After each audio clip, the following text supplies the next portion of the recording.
Assalamualaikum warahmatullahi wabarakatuh. Perkenalkan, nama saya Amelia Dinasari, NPM 2220103038. Di sini saya akan mempresentasikan tugas individu dari mata kuliah Psikologi Industri pertemuan 14. Tujuan dari presentasi kali ini adalah untuk mengetahui alasan dibalik perusahaan-perusahaan teknologi yang melakukan PHK secara massal.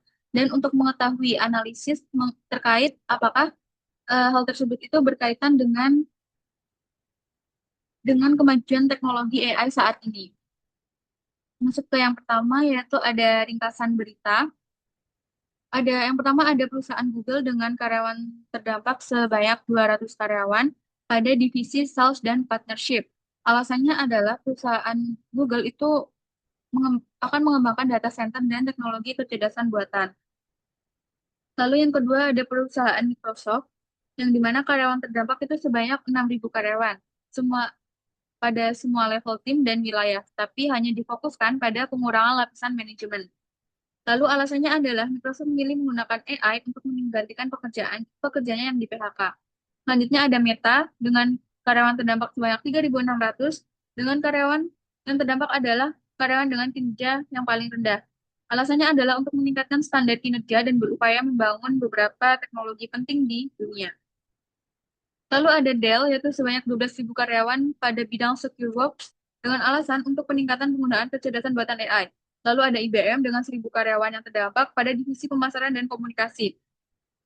IBM sendiri menggunakan AI untuk melaksanakan pekerjaan yang dulu dilakukan oleh manusia. Lalu ada Duolingo sebesar 10% karyawan terdampak pada produksi konten audiovisual atau karyawan kontrak dengan alasan untuk efisiensi karena AI mampu memproduksi konten lebih cepat. Lalu ada Pos Indonesia dengan 1.000 karyawan terdampak pada petugas sortir dan operasional manual. Dengan alasan mereka akan menggantikan robot sorting untuk efisiensi dan akurasi proses. Lalu masuk ke analisis. Nah, dari ketujuh berita tersebut itu dapat ditarik kesimpulan bahwa perusahaan-perusahaan ini itu melakukan PHK secara massal itu karena mereka merasa bahwa hal tersebut merupakan salah satu strategi yang efisien bagi perusahaan untuk untuk menggunakan atau menerapkan teknologi yang lebih canggih pada perusahaan mereka. Nah, eh, dari penggunaan teknologi yang canggih ini, adanya otomatisasi dan AI akan membantu perusahaan untuk mengurangi atau menggantikan tenaga kerja manusia. Jadi PHK ini itu tidak terjadi karena adanya kerugian, tetapi akibat adanya proses transformasi dari perusahaan untuk melakukan efisiensi yang tidak hanya tertuju pada efisiensi biaya, tetapi juga kepada struktural perusahaan. Lalu masuk ke pertumbuhan laba. Yang pertama ada Duolingo, yaitu mengalami kenaikan sebesar 38%. Yang kedua ada Microsoft, yaitu dia mengalami kenaikan sebesar 13%. Lalu ada Dell Technologies, dia mengalami kenaikan sebesar 29%. Lalu untuk Meta sendiri itu belum ada data terbaru dari artikel, tetapi tren global itu menunjukkan bahwa Meta mengalami kenaikan standar kinerja. Lalu untuk IBM sendiri itu dia mengalami penurunan pasar di Cina dengan penurunan pendapatan sebesar 16-20% karena adanya kompetisi lokal dan tensi geopolitik. Lalu untuk alasan PHK sendiri itu karena yang pertama perusahaan berfokus pada produktivitas bukan kuantitas. Sehingga perusahaan ini itu perlu melakukan redefinisi ulang terkait eh, kebutuhan perusahaan saat ini sehingga perusahaan ini harus memilah karyawan mana sih yang sekiranya memiliki skill yang sesuai dengan eh, perusahaan dan kebutuhan perusahaan pada saat ini. Jadi dengan begitu perusahaan ini bisa berfokus kepada eh, penetapan teknologi yang canggih pada perusahaan. Lalu yang kedua ada efisiensi biaya dan struktur. Nah, dengan penetapan teknologi yang canggih tersebut itu dapat menekan biaya pengeluaran perusahaan sehingga biaya tersebut ini tuh dapat digunakan untuk dialokasikan kepada bagian perusahaan yang mungkin lebih krusial untuk diberikan pendanaan.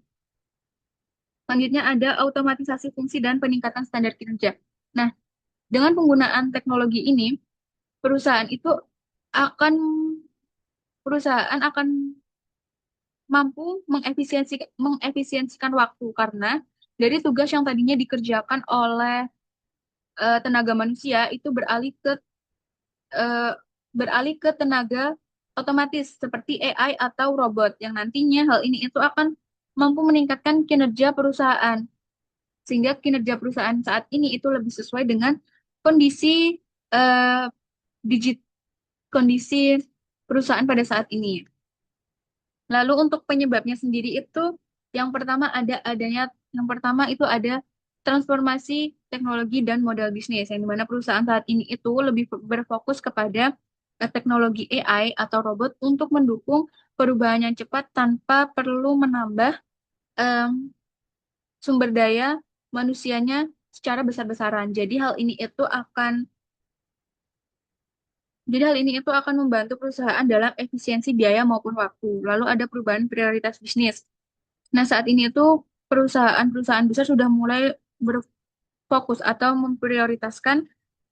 kepada berprioritas pada investasi jangka panjang atau investasi untuk perusahaan ke depannya menggunakan teknologi-teknologi canggih sebagai pendukung dari keberlanjutan bisnis mereka. Lalu yang ketiga adanya tekanan global seperti kompetisi geopolitik dan biaya. Nah, dengan adanya tekanan-tekanan tersebut itu harus membuat perusahaan berpikir secara cepat dan beradaptasi dengan cepat tuntutan karena adanya tuntutan bagi perusahaan untuk terus beradaptasi dengan perubahan perubahan kondisi bisnis saat ini. Jadi, perusahaan ini itu harus bisa memastikan bahwa ke depannya mereka ini itu akan terus mampu untuk berkompetisi dan memastikan untuk keberlanjutan bisnis mereka di masa mendatang. Selanjutnya, apakah perusahaan yang ramping ini dapat meningkatkan profit dan berekspansi? Tentu bisa, karena yang pertama, perusahaan ini berfokus kepada skalabilitas teknologi, yang dimana hal ini itu berarti artinya perusahaan itu berfokus kepada penggunaan teknologi, sehingga eh, hal ini itu dapat lebih efektif terhadap eh, efektif terhadap proses kerja perusahaan.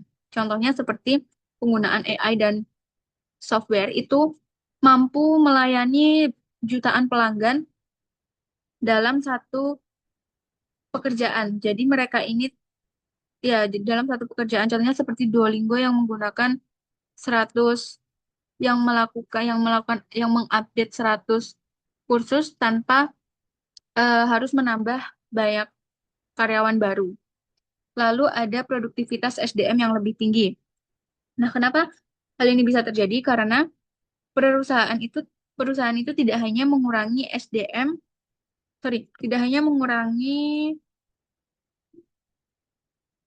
tidak hanya mengurangi karyawan, tetapi mereka itu juga memilah dan memilih karyawan yang sekiranya menurut mereka itu perlu untuk dipertahankan karena memiliki talenta yang sesuai atau skill yang dibutuhkan oleh perusahaan. Jadi karyawan yang dipertahankan di perusahaan itu hanya karyawan yang memiliki kinerja atau skill yang tinggi. Lalu efisiensi biaya dan investasi ulang.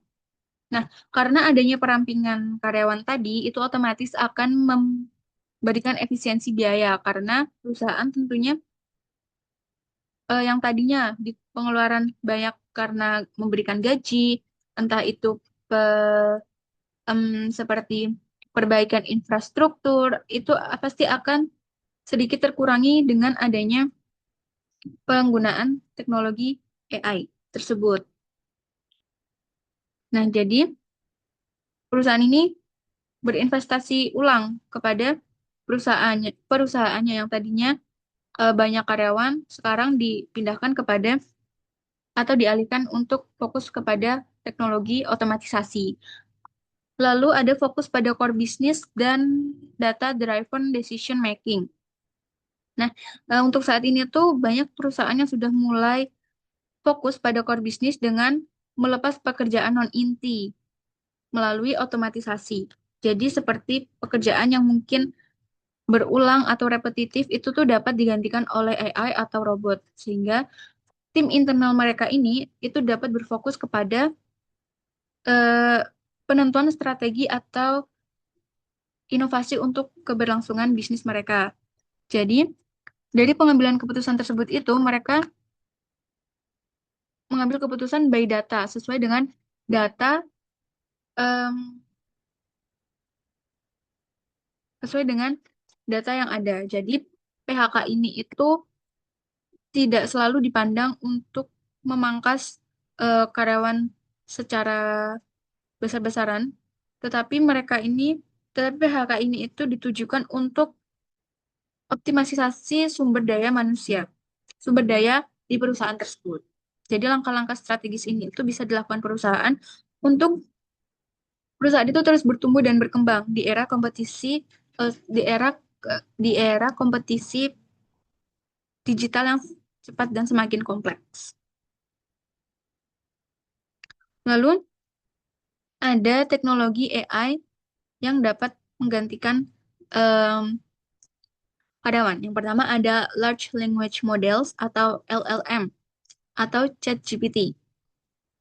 Nah, dia ini bisa menggantikan posisi copywriter atau copy content writer, sorry, content writer atau customer support, yang dimana tugasnya adalah untuk membuat dan memahami teks dalam menghasilkan respon yang cerdas dan berbasis konteks. Lalu ada AI voice generator atau text to speech AI yang dimana ini tuh dapat menggantikan posisi pengisi suara yang bertugas untuk mengubah teks menjadi suara yang lebih realistis dengan memiliki intonasi dan emosi.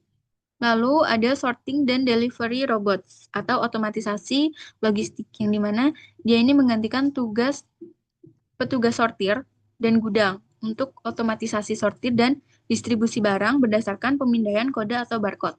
Lalu ada Robotic Process Automation atau RPA, yaitu menggantikan posisi admin dan entry data. Jadi mereka ini tuh meniru aktivitas komputer manusia, maksudnya aktivitas komputer yang dikerjakan oleh manusia untuk pekerjaan yang berulang dan sistematis. Yang terakhir ada AI Visual dan Design Tools atau Canva AI di ALLE atau Adobe Firefly. Di mana hal ini tuh dapat menggantikan posisi desain grafis. Jadi mereka ini itu akan mendesain secara otomatis, em, instan dan otomatis dari teks atau template otomatis. Dari teks atau template. Apa? Lanjut ke penutup, yaitu apakah tenaga kerja manusia akan tergantikan oleh teknologi robot atau AI? Jawabannya adalah tidak sepenuhnya. AI ini dapat menggantikan posisi AI ini dapat menggantikan posisi tenaga manusia karena tidak semua pekerjaan itu dapat digantikan oleh AI. Pekerjaan yang dapat digantikan oleh AI itu hanya pekerjaan yang repetitif atau yang berulang, yang hanya repetitif yang berulang. Jadi hanya pekerjaan teknis saja yang dapat digantikan. Jadi dia ini hanya mengoptimalisasi pekerjaan berbasis aturan, pola dan output yang stabil agar lebih strategis dan kolaboratif. Jadi pekerjaan manusia ini tetap dibutuhkan karena manusia ini melibatkan empati, kreativitas kompleks, negosiasi, dan kepemimpinan atau hal lainnya yang masih belum bisa tergantikan oleh AI. Lalu untuk tantangan bagi manajer sendiri itu adalah yang pertama, manajemen perubahan dan resistensi karyawan. Nah, resistensi ini terjadi karena karyawan itu merasa khawatir karena mereka ini akan kehilangan pekerjaan, merasa khawatir akan kehilangan pekerjaan dan ketidakpastian. Jadi perusahaan ini harus melakukan perubahan, entah dengan melakukan komunikasi yang efektif untuk memastikan bahwa perubahan yang akan mereka lakukan ini itu berjalan dengan lancar tanpa adanya resistensi dari karyawan itu sendiri. Lalu ada reskilling atau PHK. Nah, hal ini itu menjadi salah satu eh, hal yang sulit bagi perusahaan karena perusahaan ini harus memilih karyawan mana yang akan dipertahankan untuk diberikan pelatihan ulang dan karyawan mana yang harus harus di PHK. Sehingga perusahaan ini harus benar-benar melihat potensi mana yang akan eh, memberikan feedback bagi perusahaan. Lalu ada keseimbangan produktivitas dan moral kerja. Nah, perusahaan ini harus mampu menyeimbangkan kedua hal tersebut karena ketika perusahaan ini hanya berfokus berfokus kepada AI saja, itu mereka itu akan menurunkan eh, loyalitas dan semangat kerja tim ketika tidak diimbangi dengan adanya moral kerja. Lalu ada etika dan transparansi penggunaan AI. Nah, perusahaan ini harus memastikan bahwa eh, jadi etika dan transparansi ini itu merupakan suatu hal yang penting karena bersangkutan dengan kepercayaan dan tanggung jawab sosial. Jadi perusahaan ini harus mampu untuk memberikan transparansi. Jadi mereka harus bisa untuk memberikan dari mana data yang diberikan, bagaimana proses penilaiannya, dan dampak apa sih yang akan dampak apa yang akan terjadi kepada karyawannya ketika eh, hal tersebut itu terjadi tanpa tanpa adanya pelanggaran etika. Lalu yang terakhir ada adaptasi kultur organisasi.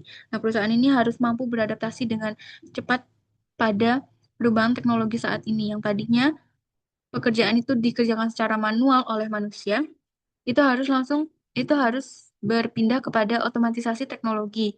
Jadi, perusahaan ini harus mampu untuk mendefinisikan atau me- menetapkan nilai-nilai mana, nilai-nilai kerja mana nih yang sesuai dalam bentuk yang sesuai untuk perusahaan di era digital yang semakin berkembang saat ini. Mungkin itu saja presentasi yang dapat saya sampaikan. Jika ada kurang lebihnya mohon dimaafkan. Wassalamualaikum warahmatullahi wabarakatuh.